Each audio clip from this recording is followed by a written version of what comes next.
The clock at St. Claude's. Despite popular belief, the building is still occupied. I've come to be on a first-name basis with a couple of the men who guard the property, so I won't make their jobs more difficult by giving out the actual name of the place. Still, those of you who are from the area will know the building I'm talking about, and anyone else dedicated enough can probably find it with some clever Googling.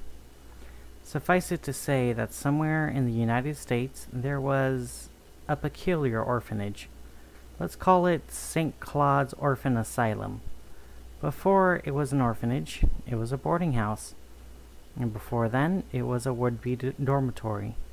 Throughout the years, it came to form the foundation of our town's folklore, and today it is the wellspring from which an entire local mythology flows. Most of it is bullshit, of course. After all, it's a spooky old orphanage. The place probably would have attracted stories even if nothing bad ever actually happened here. The fact that bad things did happen here is just the icing on the cake. It's the perfect source for campfire fodder, and I can attest to that. My first exposure to the tales of St. Claude's was at a sleepover in 3rd grade, told in the hushed tones amidst blankets and lights. In recent years, I began to wonder how much of this lore was fact and how much of it was fiction. Obviously, the stories involving ghosts and curses and whatnot would be difficult to verify. But what about the human horrors? I decided to do some research. Right off the bat, I was shocked to find that several of the most lurid atrocities attributed to St. Claude's weren't just matters of public record. They were practically mundane, by the virtue of how many similar cases you can find in the history of our country's orphanages.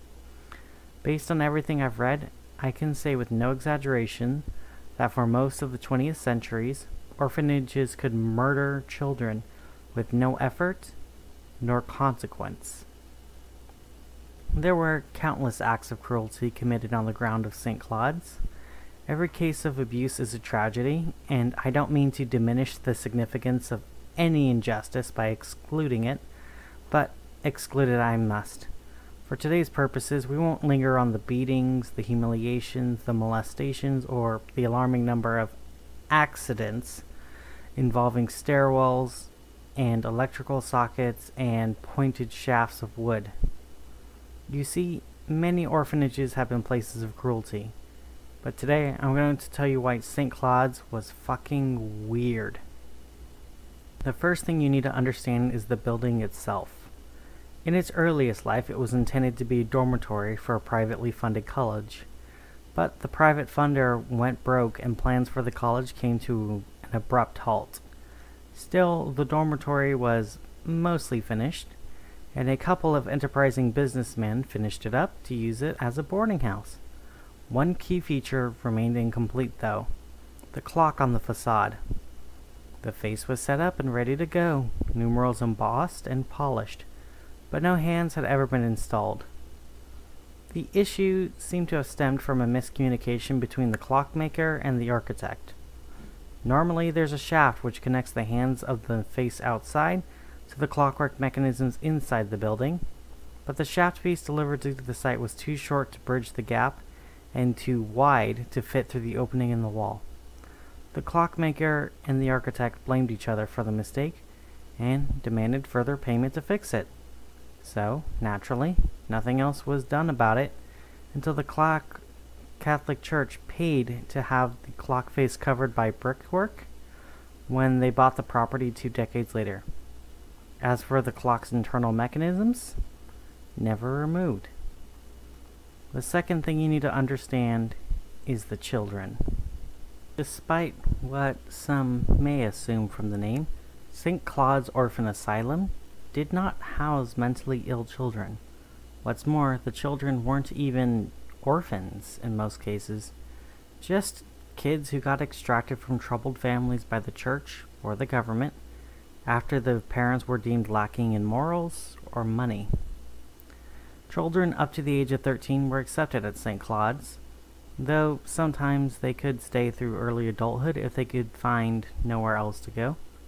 Adoptions were rare, and when they did happen, each new pair of grinning adopted parents were often said to look disturbingly similar to the last.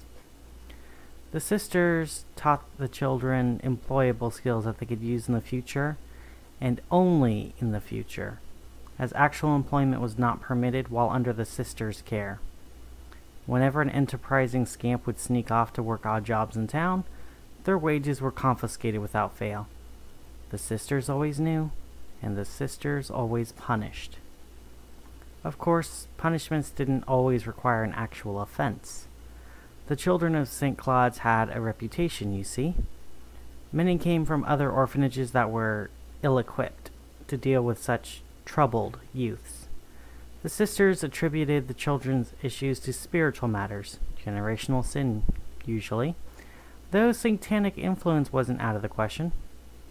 One former inmate of St. Claude's recalled an incident where a 5-year-old girl was accused of black magic.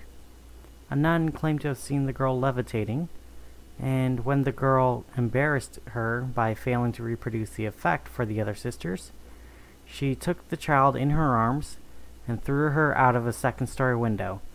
The girl reportedly screamed, "Catch me! Catch me!" as she fell. By the time the witnesses made it outside, the little girl was nowhere to be found, and she was never seen again.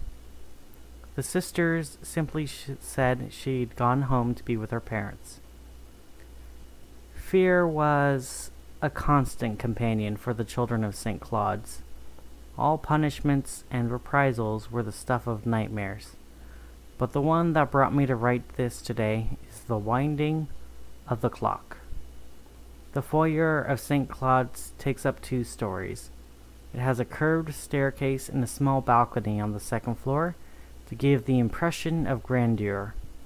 Unfortunately, the clock was built on a central gable directly above the front entrance, which means there is no way to access directly from the floor above and below. Instead, one must traverse a narrow attic that protrudes along the center of the building from front to back, like a spine. The only entrance to the attic is, of course, at the other end of the building. And almost every day, a child would be forced to climb up into the attic, travel the full length of the building, and wind a clock that has no hands, no face, and no bells. On the days they didn't send a child into the attic, there would still be one there from the day before. Urban exploration of an abandoned place is, in most cases, considered a form of trespassing. On the other hand, trespassing in an occupied space is hardly ever considered urban exploration, and that has always struck me as a double standard. Don't get me wrong, there was no forced entry involved. I'm not a thug. All I had to do was become buddies with one of the guards. After we got to know each other, I explained the history of the place and assured him I only wanted to look around, and he gave me an hour. I walked through the front door. St. Claude's is a clergy house nowadays. The only folks who live there are a few old white men who go to bed before 10 p.m. The floors are creaky, but the rooms are close enough together that they just blame each other for the noise. So, getting to the attic was a piece of cake. Getting through it was the hard part. There was crap everywhere. Old furniture, mountains of Bible, old Christmas decorations, all of it ancient.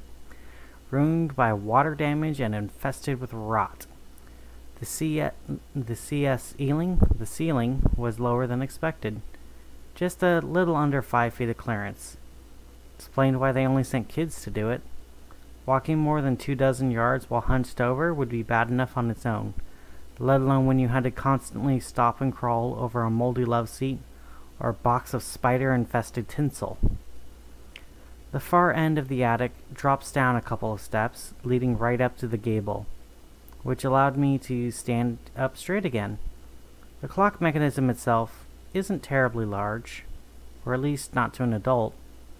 About 4 feet tall, roughly the size of a chest of drawers.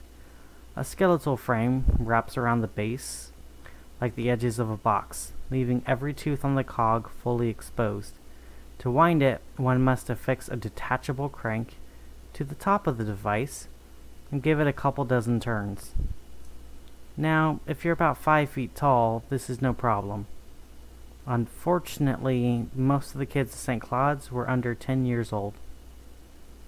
If you're having trouble picturing the issue here, let me walk you through it.